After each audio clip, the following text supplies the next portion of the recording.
জগতের ইমামে আজম আবু হানিফা রাহমাতুল্লাহ আলাইহি বাড়ি এসে নামাজ পড়ছে, তাহাজ্জুদের নামাজ পড়ে বিবিকে জিজ্ঞেস করছে, এই বিবি, ওই বাড়ির দূরে ওই যে অদূরে একটা ঘর আছে, ঘরে কাঁদে কারা গো? হুজুর, ঘরে একটা অবলা মেয়ে ছেলে, একটা বাচ্চা। কেন, কি জন্যে কাঁদছে? বলছে হুজুর, ওর স্বামী না বড় মাতাল মদখোর, সে সারাদিন কাজ করে, সারাদিনের কাজের যা পয়সা হয় মদ খেয়ে এসে মাতলামি করে, উলমাত করে, বিবিকে পেটায়, বেটাকে পেটায়। দেশের লোকেরা ধরে তাকে থানায় দিয়েছে, এখন ওর বিবির খাওয়া হয় না, ওর বেটার খাওয়া হয় না, তাই কাঁদতেছে। জগতের ইমাম রাত হয়ে গিয়েছে, ফজরের নামাজ পড়ে ওইভাবে সরাসরি ডাইরেক্ট থানায় চলে গেলেন। থানায় গিয়েছে, দারোগাবাবু বলছে, কি হুজুর মনে করে সকালবেলা হন্তদন্ত হয়ে, কি মনে করে?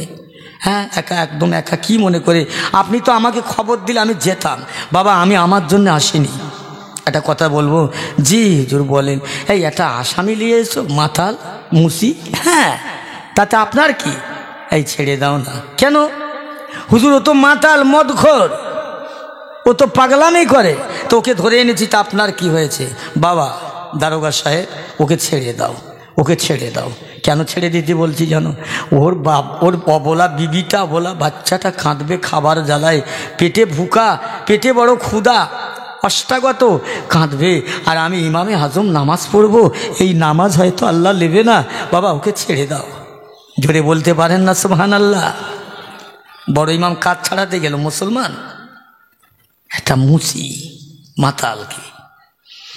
দারোগা সাহেব বলেন, হুজুর, আপনার সৌজন্যে, আপনার খাতিরে ছেড়ে দিতাম, অন্য কেউ বলে ছাড়তাম না। আল্লাহর ওলি আসছে, ওই আসামিটা পিছনে, আর মনে মনে করছে, এই লোকটা কেন আমাকে ছাড়াতে আসলো? এ তো মুসলমান, এ তো, আমি এর ভুক্তভোগী নয়, আমি তোর বংশ নয়, আমি তোর কেউ নয়, আসলো কেন? কি জন্য আসলো? এই আমার জগতে আমার বাপ ছিল, দাদা ছিল, আমার গেঁইতি আপনজন ছিল, আমার থানায় থেকে জামিন দেবার ছাড়াবার কেউ এলো না, এই জগৎজোড়া ইমাম আসলো। কেন আসলো? ইনি যে কত ভালো মানুষ। আল্লাহর ওলি আসছে, পিছনে উনি আসছে, জগৎজোড়া ইমাম আসতেন, মুচিরা পিছনে আসছেন। আল্লাহর ওলি বলছে, বাবা শোনো, আর মাতলামি করো না, পাগলামি করো না, বদমাইশি করো না, যাও বাবা সংসারটা খাও, সংসারটা চালাবার ব্যবস্থা করো, মন কান দিয়ে খাটো বাবা, মদ খেও না, মাতলামি করো না, সর্বনাশ হয়েও না। যার আল্লাহর ওলি বলে বাড়ি নিজের চলে গেলেন, ওই মুচিটা স্বামীটা নিজে নিজে ভাবতে লাগলেন, হায় জগতের বড় ইমাম আমার তো কেউ নয়, জগতের বড় ইমামের আমিও তো কেউ নয়, কেন আমাকে ছাড়াতে গেল, আমাকে কেন জামিন দিতে গেল?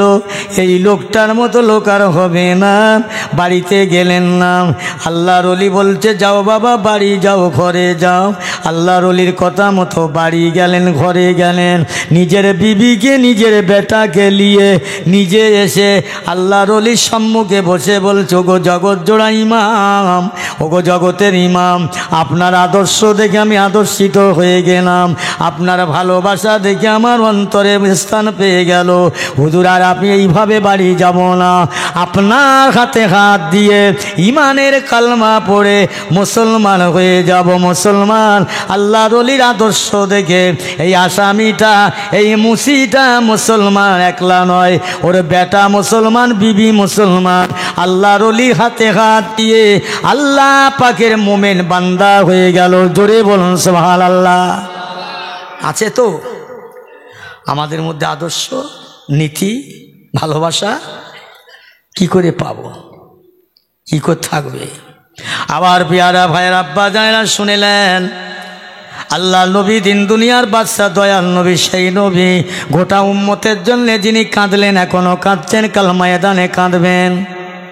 ওই নবী আমার নিজের বেটি ফতেমাকে ডেকে বললেন, মা, ও আমার বেটি ফতেমা, আমি তোমার আব্বা হয়ে তোমাকে একটা কথা শুনিয়ে দেই মা, শোনো খবরদার মা ফতেমা, আমি ফতেমা বলে তোমার আব্বা রসুলুল্লাহ বলে তুমি জান্নাত পাবে না মা, নাজাত মিলবে না মা। দুনিয়ার যত বড় নেতা নেত্রী হও না মা, একমাত্র জগতের মানুষ কবরে নাজাত পাবে, ফয়সলা পাবে তার আমলের বিনিময়, ইমানের বিনিময়। ও মা ফতেমা, তুমি রসুলুল্লাহর বেটি বলে রেহাই পাবে না, আমল ছাড়া কোনো পথ পাওয়া যাবে না। ও মুসলমান, আল্লাহ পাকের নবী, দয়ার নবী, দিন দুনিয়ার বাদশা তার বেটিকে যদি বলে দেয় আমরা কত গুনাহগার, কত সিয়াকার, কত বদকার, সেই ফতেমা নিজে কত ভালো। ও মুসলমান, ইহুদির একটা মেয়ে ফতেমাকে মনে মনে মনে মনে এত ভালোবেসেছে, এত মায়া করেছে। মুসলমান নিজের অন্তর থেকে ফতেমাকে ভালোবাসলো। ফতেমার দরবারে আসে, আবার বাড়ি যায়, আবার আসে, বাড়ি যায়। 1 তারিখে মেয়েটা বলছে, বুবু জান, আমার আব্বা জান আমাকে বিয়ে দেবার জন্য ছেলে দেখেছে। ফতেমা, এটাই তো উচিত, এটাই তো ঠিক। হ্যাঁ, ছেলে মেয়ে চায় না হলে বাপের কাজ বিয়ে দেওয়া, তো এটাই তো উচিত। তা ঠিক করেছ তোমার আব্বা বাবা, এটা মেনে দাও। বুবু জান, আমি আমার বাবার কথা মানতে পারি, একটা শর্ত। কি? যদি আপনাকে আমার বিয়েতে দাওয়াত করে তাহলে ওই বিয়েটা আমি মানতে পারি, তা যদি আমার দাওয়াত না করে মানবো না, আমি বিয়ে করবই না, আমি কথা দিচ্ছি। আম্মাজান ফতেমা বলছে, তাই কি হয়? তাই কি হয়? তোমার এটার হয় না, এটা তোমার জোর। বলছে, না না না, আমার বিয়েতে আপনাকে যেতেই হবে, তবে আমি ওই বিয়েতে সম্মতি দেব, নইলে আমি বিয়ে করবই না। ফতেমা বলে, আচ্ছা কি করে হবে? বলে, আমার বাবাকে অনুমতি নেব। হ্যাঁ, বাড়িতে গিয়ে বাবার কাছে বলছে, বাবা তুমি যে আমার জন্য ছেলে দেখেছো বিয়ে দেওয়ার জন্যে, আমি তোমার প্রস্তাবে রাজি আছি, সম্মতি রাজি আছি, কিন্তু আমার একটা কথা মানতে হবে। কি? ফতেমাকে দাওয়াত করতে হবে আমার বিয়েতে। ও ইহুদি বলছে, তাই হয়? এই ফতেমা গরিব মানুষ, পরে থাকে কালো কাপড়, অভাবী মানুষ, আমি দাওয়াত দিলে আমার বাড়ি আসবে কালো কাপড় পরে, কুৎসিরি কাপড় পরে, আমার বিয়ে বাড়িটা মলিন হয়ে যাবে, আমার বিয়ে বাড়িটা যেন নাস্সাত হয়ে যাবে, হবে না। তাহলে বাবা শোনো, তাহলে তোমার ওই ছেলে দেখেছো বিয়ে দেওয়ার জন্য আমার, আমি ও বিয়েতে প্রস্তাবে রাজি নয়, আমি বিয়ে করব না। কি হবে বলেন তো? কি হবে? শেষের বেলা বাবা বলছে, যাও বাবা, আমি তোমাকে দায়িত্ব দিলাম, ফতেমাকে দাওয়াত করে আসবে আর বলি আসবে একটা ভালো কাপড় যেন পরে আসে, পোশাক। যাও। ফতেমার ঘরে মেয়েটা আসা যাওয়া করতে করতে একে এসে বলছে, বুবু জান, আমার আব্বার পারমিশন পেয়েছি, আপনাকে দাওয়াত করার পারমিশন পেয়েছি, আপনাকে দাওয়াত করতে এসেছি, আপনি আমার বিয়েতে যাবেন, আমি দাওয়াত দিয়ে যাচ্ছি, আর একটু ভালো পোশাক পরবেন। ফতেমা বলছে, ইনশাল্লাহ চেষ্টা করব। যাও। ফতেমা তাহাজ্জুদের নামাজ পড়ে আল্লাহর দরবারে কাঁদতে লেগেছেন, আর আল্লাহ কথা দিয়েছেন, ওয়ালা তাহিনু ওয়ালা তাহজানু ওয়া আনতুমুল আলাউনা ইন কুনতুম মুমিনিন। ও মুসলমান ইমানদার, আল্লাহ পাকের ওয়াদা সত্য ওয়াদা, আল্লাহ পাকের অঙ্গীকার সত্যি অঙ্গীকার। জগতের মানুষ ওয়াদা করে ওয়াদা ভঙ্গ করে দেয়, দুনিয়ার মানুষ ওয়াদা করে ওয়াদা ভঙ্গ করে, আমার আল্লাহ পাকের ওয়াদা আল্লাহ ভঙ্গ করেন না। আল্লাহ বলে, বান্দা যদি আমার হয়ে যায়, বান্দা যদি আমার হয়ে যায়, বান্দা যদি আমার হয়ে যায়, আমি আল্লাহ বান্দার হয়ে যাব, তামাম দুনিয়া তার দুশ্মন হয়ে যাবে, তামাম দুনিয়া তার শত্রু হবে, আমি আল্লাহ তার খালেক মালিক আল্লাহ হয়ে যাব। ওরে তামাম দুনিয়ার সমস্ত জাতিরা আমার বান্দার তাবেদারি হয়ে যাবে। জোরে বলুন সুবহানাল্লাহ। হয়েছিল কিনা সে অনেক কথা ভাই বলতে পারবো না। মা ফাতেমা আল্লাহ পাকের বান্দি, জান্নাতের রানী, আহলিল জান্নাত, জান্নাতি সরদিদের মহিলা ফতেমা আল্লাহ দরবারে কানতে লাইনে রাব্বি আল্লাহ, ওই মেয়েটা মুসলমান না হলে, ওই মেয়েটা কলেমা না পড়লে, আল্লাহ ওই মেয়েটা আমার মনে প্রাণে ভালোবাসে, অন্তরে ভালোবাসে, সে আমাকে বোন বলে মেনে নিয়েছে, আমি তাকে বোন বলে মেনে নিলাম। আল্লাহ পাক সে আর বিয়ে করতে চায় না, আমি তার বিয়েতে না গেলে তার মনটা ভালো লাগে না। আল্লাহ পাক আমি ফতেমা তার বিয়েতে যাব, কথা দিলাম, আমি কি নিয়ে যাব আল্লাহ ব্যবস্থা করবেন না। ও মুসলমান, যে ফতেমা যখন তাহাজ্জুদের নামাজে পড়তে দাঁড়িয়ে যেতেন, হযরত ইমাম হাসান হোসাইন কেঁদে উঠতেন, আল্লাহ পাক সঙ্গে সঙ্গে জিবরাইলকে বলে দেন, জিবরাইল যাও যাও আমার ফতেমার গলার আওয়াজটা লাও, আমার ফতেমার গলার ভয়েসটা লাও।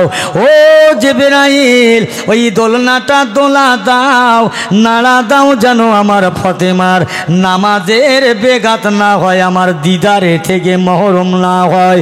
ও মুসলমান, আম্মা জান ফতেমার জন্য আল্লাহ পাকের ফেরেশতারা সাহায্য করতেন।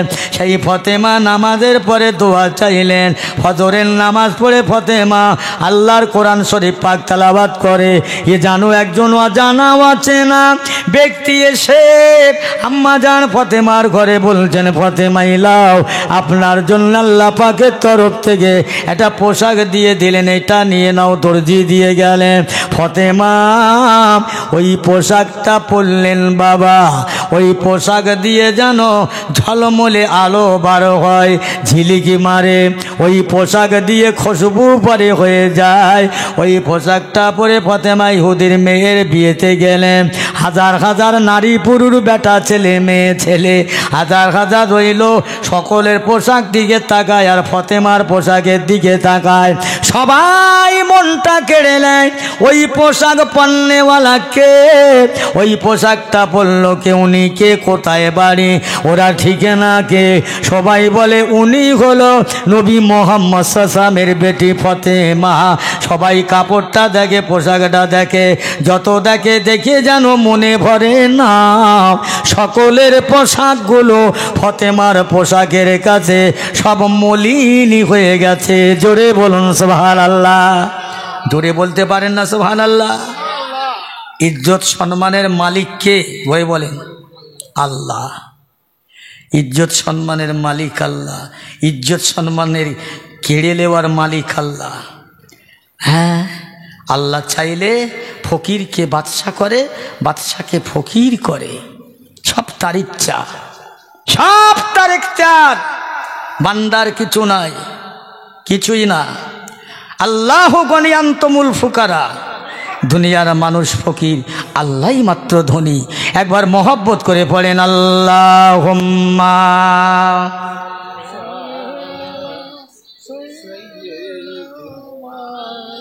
আল্লাহ ওয়ালা আলে সাইয়্যিদিনা। হইতাম যদি ফুলের মালা, খুশবু ভরা গোলাপি, কিংবা যদি হইতাম আমি গুলিস্তানের বুলবুলি, যাইতাম আমি রওজা পাকে, রইতাম আমি মদিনা, দিবানিশি দরুদ পড়ে জুড়িয়ে নিতাম আমার প্রাণ। আল্লাহুম্মা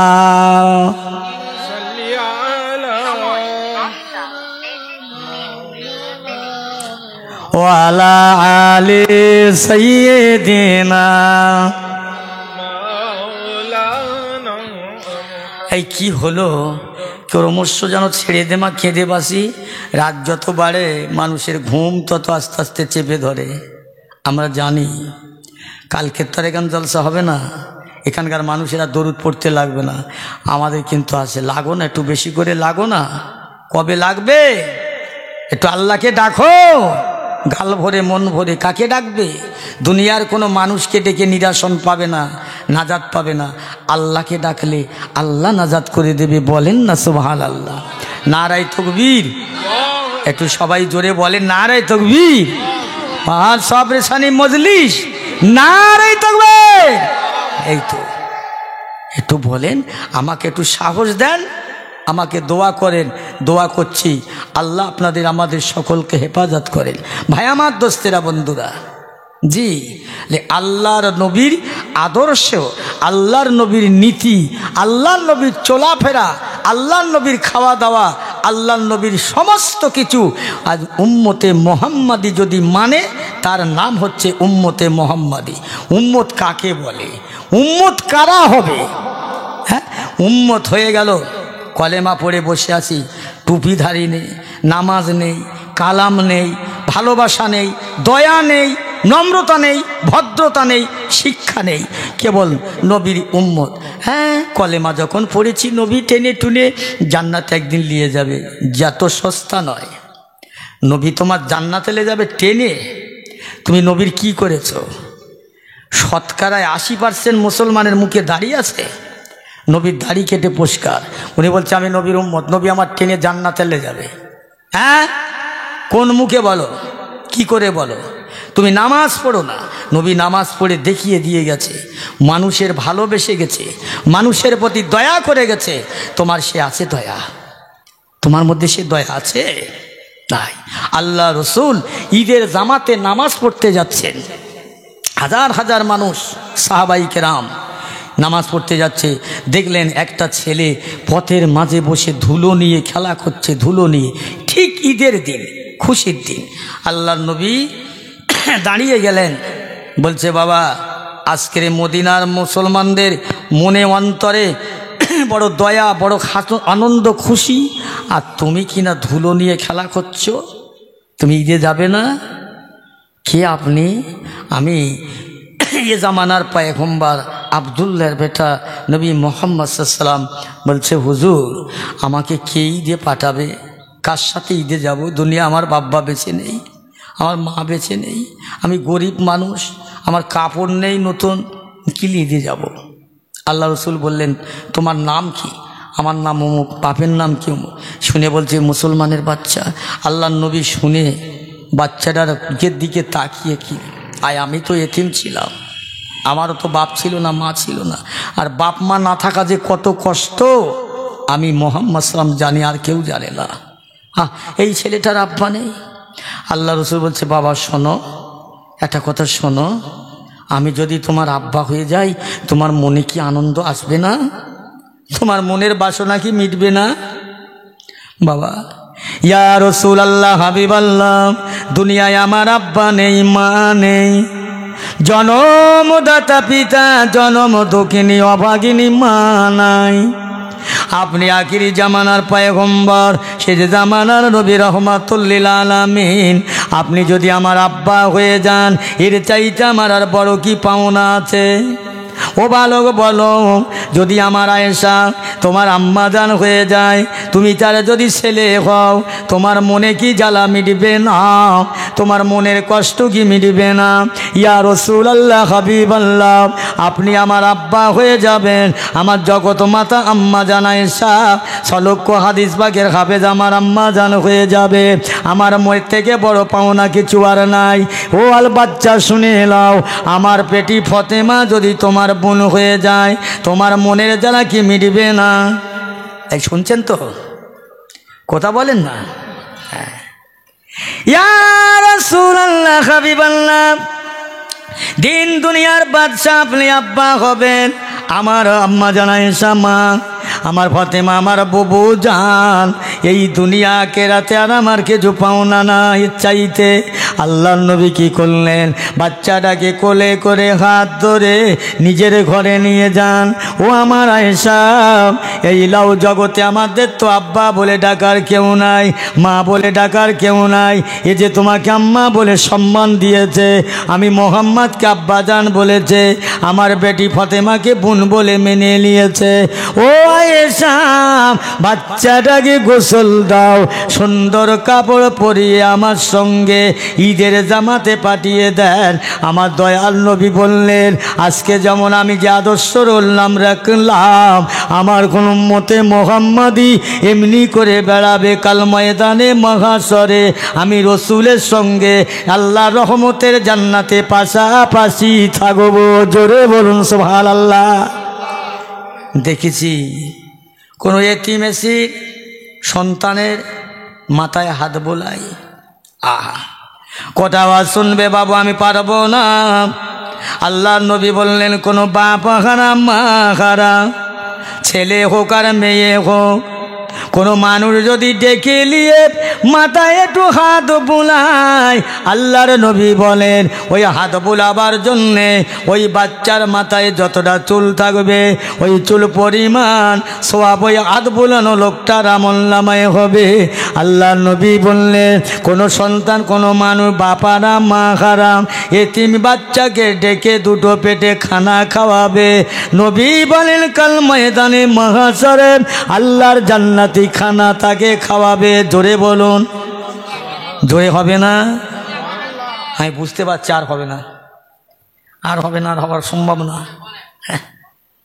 এ মুসলমান ইমানদার আল্লাহ ওয়ালা গণেরা, নবী বলে কোনো মানুষ যদি মা হারা বাপ হারা এতিম ছেলেকে ডেকে নিয়ে পরনে একটা কাপড় পরিধান করে দেয়, জামা গায়ে দিয়ে দেয়, আল্লাহ নবী বলেন কাল ময়দানে মাহশরে বিচারের দিন আল্লাহ পাক ওই ব্যক্তি জান্নাতি পোশাক পরাবে, যে জান্নাতের পোশাকের একটা সুতোর দাম জগতের কেউ দিতে পারবে না। একটু চিল্লে বলা যাবে না সুবহানাল্লাহ?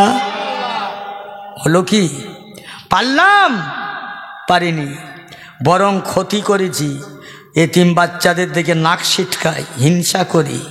এটা আমার নবিয়ানা কাজ নয়, এটা আমার নবীর কাজ নয়, এটা মুসলমানের কাজ নয়, ইমানদারদের কাজ নয়। আসুন আল্লাহ পাকের দরবারে তওবা করেন, ফিরে আসেন, জলসা দেন, ঘন ঘন নবীর সঙ্গে মহব্বত রাখুন, ভালোবাসা রাখুন, 5 ওয়াক্ত নামাজ পড়ুন, হালাল খান, আর অন্যায় থেকে দূরে থাকেন, অন্যায় থেকে দূরে থাকেন, অপরাধ থেকে দূরে থাকেন, বয়স্কদের সম্মান করেন, ছোটদেরকে স্নেহ করেন, বাপমা যাদের ঘরে আছে বাপমাকে সেবা করেন। ভাই 5টা মিনিট একটু বলে যাই, এটা কি গ্রাম ভাই? গ্রামটার নাম কি? বালতি গোবিন্দপুর। ভাই গো, অনেক রাস্তা আল্লাহ এনেছে আপনাদের খিদমত, আল্লাহ শুকরিয়া। এই বালতি গোবিন্দপুরের যত মানুষ আছে প্রত্যেকের মা বাপ আছে, আমারও বাপ মা ছিল, আছে। কোথা বলছেন? একটু বুঝিয়ে বলার জন্য বলছি কথাটা। আমি কেন বলছি কথাটা বোঝার দরকার। এক সময় আমার আব্বা আমাকে ডেকে বলছে, কচি আমি তো দুনিয়ায় বেশি দিন থাকবো না, বাপ হিসেবে একদিন আমাকে চলে যেতে হবে, তা আমি তোমার বাপ হিসেবে যতদিন তোমাকে দেখভাল দায়িত্ব দেখব, কিন্তু আমার এন্তেকালের পরে তোমার কি হবে বাবা, তুমি একটু ভাবো। আব্বা আমি কি ভাববো, আমার তো ভাববার কিচ্ছু নেই, আমি যে কিছু করব সে তো নেই, আমার হাত ভালো, পা ভালো, সব ভালো, আল্লাহ আমার দৃষ্টি শক্তিটা কেড়ে নিয়ে। আব্বা এর জন্য আমি দুঃখিত নয়, আমি দুঃখিত নয়, তবে আমি কি করব আমি নিজেই জানি না। তবে আর একদিন ফের জিজ্ঞাসা করছে, আমি সেদিন বলেছি আব্বা আমি মনে মনে একটা নিয়ত করেছি। কি নিয়ত?